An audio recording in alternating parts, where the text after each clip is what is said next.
Hi, listeners and fellow adventurers. This is Living in the Sprawl's lovely and talented fiance/producer, Lisa Lowe, here to tell you about Every Table, which I have enjoyed for the past few months. I work a full-time job outside of producing this podcast, so my days typically start at 4 a.m. to exercise, work a full day, cook, clean, and work on this podcast, all while trying to get to bed by 9 p.m. Like many of you, there aren't always enough hours in the day to do it all. So I do rely on food delivery that requires little to no prep, is healthy, cost-effective, and most importantly, delicious. Every Table's mission is to transform the food system to make fresh and nutritious food accessible to everyone, everywhere. They offer fresh, made from scratch, ready-to-eat meals that start at $5 each. For the Los Angeles foodies out there, meal options also include a curry chicken from Trap Kitchen and a Creole chicken grain bowl from Post and Beam. I have ordered just about every meal they offer and can tell you that I have not had one that I did not enjoy and would not order again. Every Table is offering our listeners 2 free meals and free delivery when you use the code SPRAWL, SPRAWL, on your first subscription order. I will put the link in the show notes and on our website at livinginthesprawlpodcast.com. Be sure to tag us and Every Table in your social media posts and let us know what you think.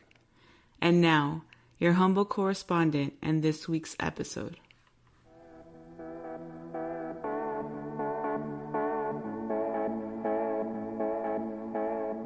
Hello, and welcome to another episode of Living in the Sprawl, Southern California's most adventurous podcast. My name is Jon Steinberg, your humble correspondent and host, alongside my lovely and talented fiance/producer, Lisa Lowe. And on episode 7, we bring you a list of the best Southern California-based television programs with filming locations that you can actually visit. We wanted to take things outside of the studio for a bit, out into the field. One of the great components of the Southern California experience is, of course, the fact that the entertainment industry is based in this region, and often that means ordinary locations are used as stand-ins for any number of cities or regions outside of the area for television and film productions. So this list will not feature programs such as I Love Lucy, Home Improvement, Bewitched, I Dream of Jeannie, in large part because those were filmed on sound stages in probably Burbank, Hollywood, Studio City, and to a degree, some of the shows that we'll be talking about today were also filmed on lots as well. But at the very least, the programs that we'll be talking about do have actual filming locations that you can visit in person. And I have done this, and I think it's definitely an interesting entree into the Los Angeles sprawl experience. So, here we go. Starting things off, number 10, Charmed, which aired from 1998 to the year of our Lord, 2006. 179 episodes. Wow, that sounds very intimidating, quite imposing. And yet, many, many people watch the show on a weekly basis. This, of course, being the Aaron Spelling produced dramatic hour-long series starring Alyssa Milano, Holly Marie Combs, Shannon Doherty, and Rose McGowan. Now, there has been some consternation amongst various cast members since the show has gone off the air. I'll leave you to peruse the internet at your own discretion for some of those stories. But what I can tell you is that the Hallowell sisters, even though the show told us they resided in the Bay Area, they actually resided in a little community called Angelino Heights, or so says the location of the titular house from the series. The house, which you see at the beginning as the credits are rolling, is actually still in existence. It's not on a studio lot, and you can have a look for yourself. Remarkably, the Hallowell residence is located 2 doors down from the home seen in the iconic Michael Jackson music video for Thriller. Yeah, that Thriller. The one with the monsters and the big eyes that might have scared you when you were a child. So, another example of the entertainment industry having a bit of fun with their audience. What with telling them that the sisters were Bay Area residents and all, when in reality, they lived right around the corner from Dominic Toretto, Vin Diesel in Fast and Furious, whose home from that film is located in the same region, and that they were neighbors to Michael Jackson and those scary creatures from the Thriller music video. Angelino Heights, for the uninitiated, is a neighborhood within a neighborhood. It's part of Echo Park, which is maybe 2 miles away from downtown Los Angeles. And productions have been utilizing the area for quite some time. And it's actually a really lovely array of old-style homes, which can serve as an example of Midwestern architecture or something that you might find in certain neighborhoods on the East Coast. A very all-American destination, as it were. Thus, the perfect enclave for the Hallowell sisters to reside on the WB/CW's program, Charmed. I did watch the first season, didn't continue onward. If any of you are diehard Charmed fans and would like to convince me to continue onward on that journey, please write us at livinginthesprawlpodcast@gmail.com. Number 10 on our list of filming locations for television programs that you can actually visit in person, Charmed. At number 9, HBO's Insecure, starring Issa Rae. Now, this is a program near and dear to my heart, filmed in a lot of parts of the city that I truly love, adore, and visit quite often, and it takes great advantage of many of those places. You may remember Issa's attempts to throw a big block party, and that all happened on a street that you can travel to at your own accord. That is Market Street in downtown Inglewood, maybe a mile and a half away from the new SoFi Stadium. It's a really great cross-section of restaurants and bakeries. Oh, there's a bakery there called Shabazz, where you can get an outstanding bean pie. And Stuff I Eat, a vegan restaurant which is located on Market Street, is one of the best vegetarian options in the entire city. And I actually had the opportunity to eat at the restaurant, chat a bit with the owner, ask about the filming process, and she was just telling us, my fiance and I, what a lovely person Issa Rae is and how much fun it was having them film a bit at the restaurant. So Inglewood is certainly spotlighted on the show, and other parts of South Los Angeles are also included, notably Leimert Park, where in the first couple of seasons, Issa is working at, I guess, what could best be described as an after-school program sort of situation. Maybe that's not even a wonderful description. Suffice to say, the episode with We Got Y'all, that is in downtown Leimert Park. Characters also eat at places like Worldwide Tacos on the show.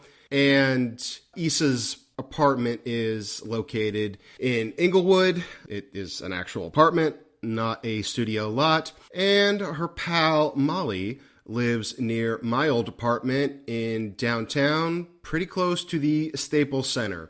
So these are actual places that you can see with your own eyes. They were not built on a soundstage, and I really appreciate the crew and everyone involved utilizing all the great things, amenities, locations, neighborhoods that we have here in the city of Los Angeles, Southern California. So our most recent entry for this list is HBO's Insecure, and I believe they have one more season remaining, but it has been an all-timer, and I, for one, cannot wait for the resolution for all characters. Last season should be a hell of a ride. Number 9, Insecure. For number 8, we get a bit melodramatic as we discuss the WB's Seventh Heaven, which ran from 1998 through 2007 and produced an astonishing, I actually had to look at this multiple times to make sure that I wasn't seeing double, 242 episodes of televised programming.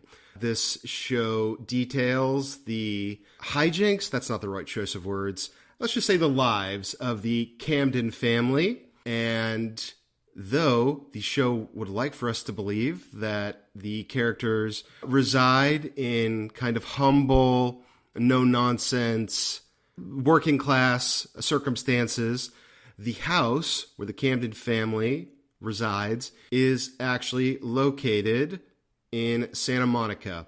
And I had a recent opportunity to visit the house, see it from the outside.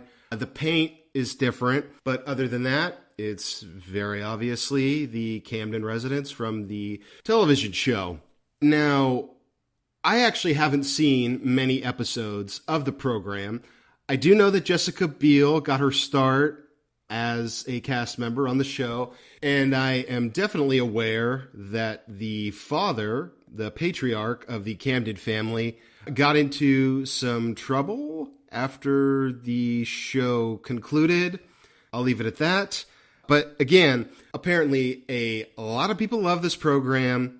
I guess I will lump it in with shows like Touched by an Angel, maybe CSI, The Big Bang Theory, The Good Wife. These are just shows that I haven't watched, and I know that they have very emphatic fan bases. I just personally haven't seen them. Only so many hours in a day, folks. But it is interesting to me that Santa Monica, which is home to a pretty wide array of humanity, would serve as a home to what I'm led to believe is a pretty straight-laced, super Christian family and all of their comings and goings. It seems like this would have happened more in a place like Whittier, I guess. In any event, Seventh Heaven, Camden family, they live in Santa Monica, and that's why they're number 8 on this list. For number 7, we roll back time a bit, specifically to 1972, when MASH began its reign of television dominance.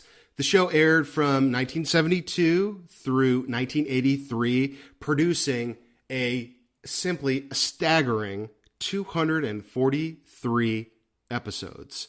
Wow, I thought Seventh Heaven produced quite a bit, which it did, but MASH, wow, people really couldn't get enough of this program. So this show was largely filmed in Malibu. Not the Malibu that maybe you're thinking of with the dramatic cliffside vistas and gaudy homes perched atop hills overlooking the Pacific Ocean. This is a little bit more inland, near, well, it's actually inside of the Malibu Creek State Park. And if you so choose, you do have the opportunity of touring the site where large portions of the show were filmed. There are other reasons to be interested in some of the happenings at the Malibu Creek State Park that involve true crime that maybe we'll discuss in a later episode. But Trapper John and Hawkeye and Hot Lips, they were not in Korea. They were not overseas, East Coast, Midwest, etc. In actuality, they had their camp maybe 2 miles away from some of the most outrageous residential properties that I've encountered in my entire life, notably the mansion of one King C. Gillette, the gentleman behind your husband, father, brother, son, nephew, any and all of the above, behind the razors that they probably use in the stadium at which the New England Patriots play their home games. So, Hawkeye, Hot Lips, and Trapper John, all of their collective hijinks went down not too far from that residence, and many other crazy ones at the nearby Malibu Creek State Park. MASH, number 7. For number 6, we head to Burbank, where we visit the Arnold family, the one whose highs and lows were chronicled on a young, burgeoning network called Fox, on a program called The Wonder Years, starring Fred Savage. Full confession about the show, I remember watching this when I would come home from school as a kid, and I would watch the opening credits. Daniel Stern's name, it would appear, and I'd think, oh, that's really funny. Daniel Stern, yeah, one of the wet bandits from the Home Alone movies, the gentleman from Rookie of the Year, Diner, and a host of other movies that I'd seen as a kid. And I'd go, well, why do they keep saying that Daniel Stern is in this? I never see him. And lo and behold, I found out as an adult, oh, he's the narrator. Anyway, things, I hope, got a little bit better for me intellectually as I developed. So this show ran for 6 seasons on Fox, as I mentioned, 115 episodes, so not quite as daunting of a task to revisit the program as it would be with some of the other ones that we've discussed so far. And this is the type of show, for those that might not remember, might be unfamiliar with this one, that typifies the 1960s American experience, or for some people, the 1960s experience. In any event, Kevin Arnold, who was portrayed by Fred Savage, grew up in front of our very eyes. A real coming-of-age story for a certain time and place, and the family home can still be seen in a very residential portion of Burbank, California. So I don't believe that Winnie will be involved, or these are not actual people. So, of course, you won't see any of them, but you do have the ability to see the house where the Arnold family resided at one point, way back in the 1960s. A fun show to revisit if you do feel so inclined, and that is why we've set aside a place for it here on our list at Living in the Sprawl. Number 6, The Wonder Years, and that very fun Joe Cocker Beatles cover song. Number 5, Step by Step, Day by Day. That's right, we spotlight the Lambert family with Patriarch Patrick Duffy and Matriarch Suzanne Summers from TGIF's Step by Step, which ran from 1991 through 1998, a real sweet spot for the Thank Goodness It's Friday lineup of programs. And there were 160 episodes, which seems like a hell of a lot more than I remember. But this show actually filmed, or I should say, the home where the Lambert family lived, resided. That's in South Pasadena. And I drove by the house not all that long ago. It is still there. It looks a little bit different, but still obviously the one that was visible on the program. Not sure about, wasn't there a brother? Yeah, there was. A brother named Cody who lived in like a van adjacent to the property. Anyway, Step by Step was, as I mentioned, part of that TGIF blockbuster Murderer's Row of programming that aired at 8 p.m. on ABC. Friday nights, of course. Family Matters was involved. Maybe another show that we'll talk about a little bit later that will appear on this list was involved. Hanging with Mr. Cooper, a whole cavalcade of programs developed and directed at prepubescent boys and girls as they snacked on Dunkaroos and snack packs, trying to stay up just a little bit past their bedtimes. Step by Step isn't remembered with the same sort of fondness that Family Matters is. It doesn't have that Urkel, and yet 160 episodes. Clearly, quite a lot of people enjoyed the program. And you can check out where the family lived in South Pasadena. South Pasadena being, of course, the home of so many Hollywood productions ranging from... Oh, I don't want to spoil future episodes. We'll talk about those in forthcoming editions of Living in the Sprawl. But for those of you interested in checking in with the Lambert family, and who wouldn't be interested in visiting with Patrick Duffy? That man can wear a pair of jeans and a flannel t-shirt, if you ask me. So, number 5, Step by Step. Number 4, Fresh Prince of Bel-Air. The first time that audiences became acquainted with Will Smith. The show ran from 1990 through 1996, producing 148 episodes and one hell of a memorable opening theme song. I feel like everyone who kind of came of age in this generation knows at least a couple of bars from that opening track. In any case, this show, the Banks home from the house, it's not actually in Bel-Air proper.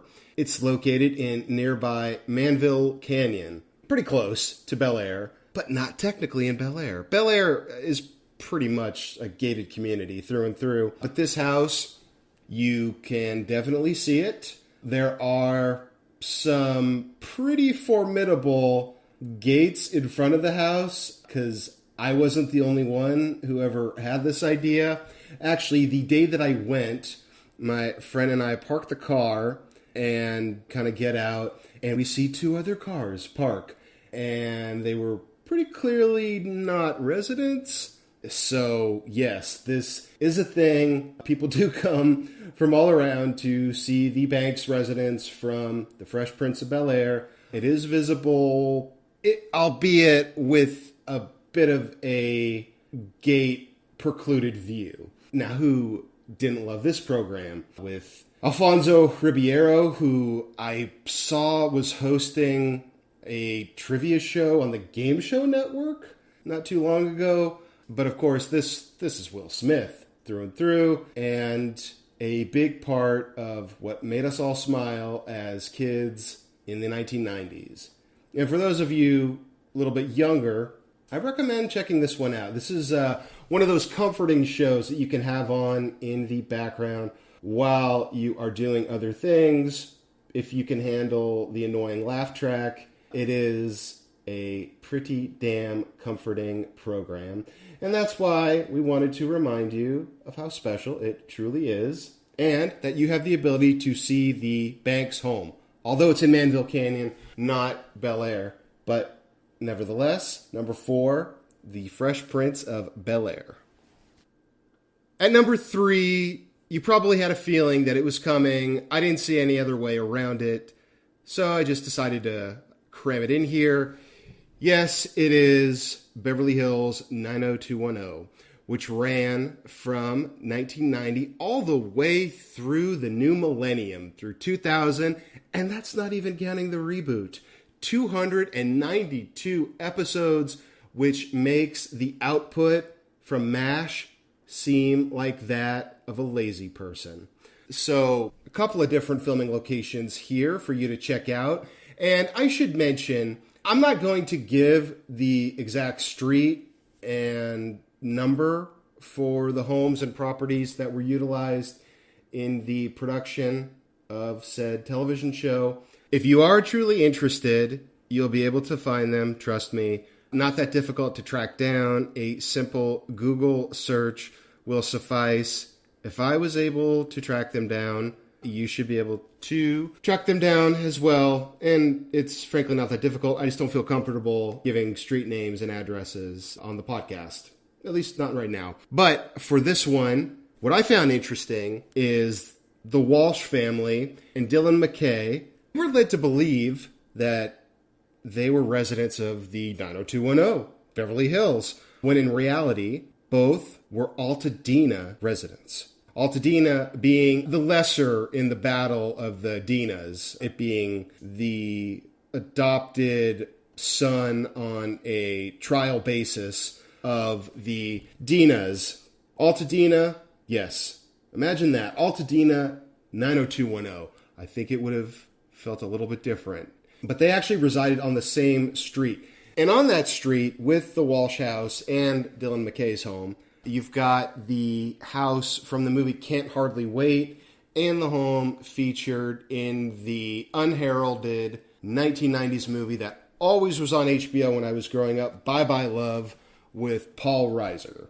And West Beverly, most of that was not filmed anywhere close to Beverly Hills. No. If you wanted to see West Beverly for yourselves, you can, but it's in Torrance, a suburb 20 miles to the south of Beverly Hills. That is Torrance High School.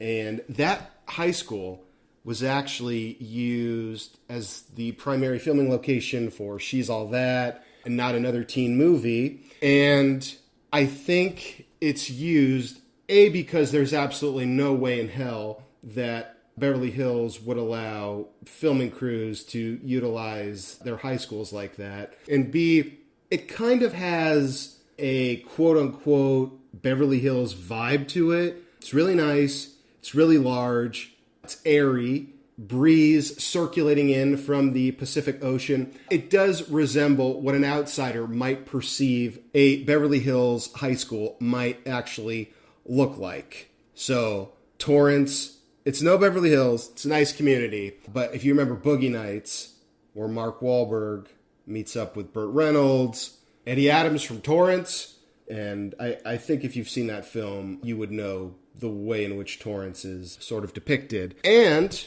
with Beverly Hills 90210, a couple of the homes were also not all that close to Beverly Hills. Steve Sanders, Ian Ziering, his house is in Encino, not all that far from where the show is being recorded right now. And Jenny Garth's character, Kelly Taylor, her house is in Sherman Oaks. There's a lot of Valley stuff, a lot of Altadena stuff going on. But I did find it interesting knowing that the Peach Pit was modeled after the Apple Pan, a fairly overrated hamburger stalwart on Pico Boulevard in West Los Angeles that has been there since the 1940s and was actually where my father's parents had their first date. So there's a little bit of family history. The burgers are, as I mentioned, extremely overrated, but it was the model for the Peach Pit. So anytime you want to feel like you are in the 90210 for yourself, just head over to Altadena or to Torrance. I think that's what we learned here. At number 3, Beverly Hills 90210. Number 2, one of my top 5 favorite shows of all time, Buffy the Vampire Slayer. Aired from 1997 through 2003, 149 episodes.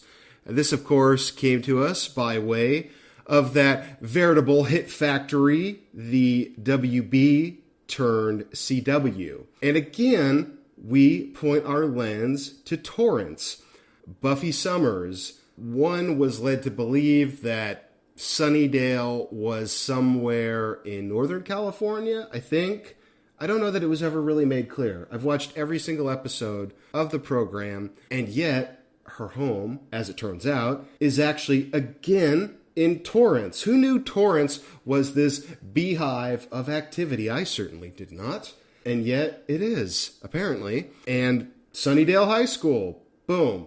Torrance again, the same one used in Beverly Hills 90210. That is where Buffy and Xander and Cordelia and Angel, where everybody went to school, and where Giles disapprovingly would wag his finger at everybody. Buffy Summers and all her friends, all of their adventures, I guess, went down in the South Bay in Torrance. I'm not entirely sure what they did when the cameras were not rolling, but yes, it's interesting to me that Beverly Hills 90210 and Buffy the Vampire Slayer share a couple of commonalities, and I, for one, would have had no idea that Torrance would be the uniting component for both of them. Sarah Michelle Gellar is one of scripted television's all-time best female characters, best characters, period, and her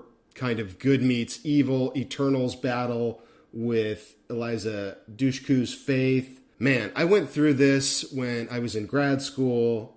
It's all I watched for one January in Moraga, Northern California, as I attended St. Mary's College. So, number 2, I really highly recommend that you watch this one if it's something which you've never been able to check out up until this point. Buffy the Vampire Slayer, number 2, and I thought about putting it number 1. Okay, number 1, here we go.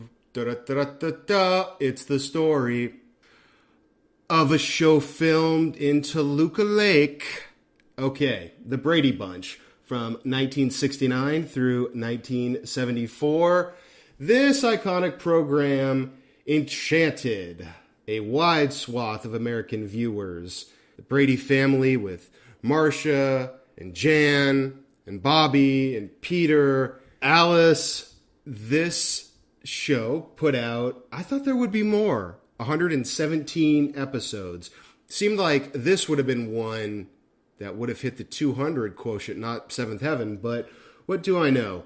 So, Toluca Lake, where this house is situated, and I haven't seen I'm not sure if it's HGTV or Bravo, but the program featuring a rebuilding effort on this property. But I do know that this is very, very close to the restaurant where Robert Blake left his handgun the night his wife, Bonnie Lee Blakely, was shot and killed on Tahunga in the aforementioned Toluca Lake. So, with that bit of dark history on our side, we can consider America's favorite family. Oh, the ones that had those potato sack races in the backyard and ate red meat 5 nights a week. I really enjoyed the Brady Bunch reboot. The movies, I mean, with Gary Cole and Shelley Long. Those were quite a bit of fun. I haven't had that much personal interaction with the television program on which the films were based, but this is one of those that in 100 years, people might be watching to go, what the hell was everybody thinking? With all that red meat, what the hell was everybody thinking? And with that, the Brady Bunch being number 1, we conclude our list of the 10 Southern California-based television programs with sites that you can visit. And we want to thank you for your support and listening. The social media, Living in the Sprawl podcast is the handle on Instagram. And please write us at livinginthesprawl@gmail.com with any queries, comments, suggestions, etc., etc., etc. For my beautiful and talented producer / fiance, Lisa Lowe, I am your humble correspondent and host, Jon Steinberg, thanking you for checking in with us. Until next time, we will see you again on Living in the Sprawl, Southern California's most adventurous podcast.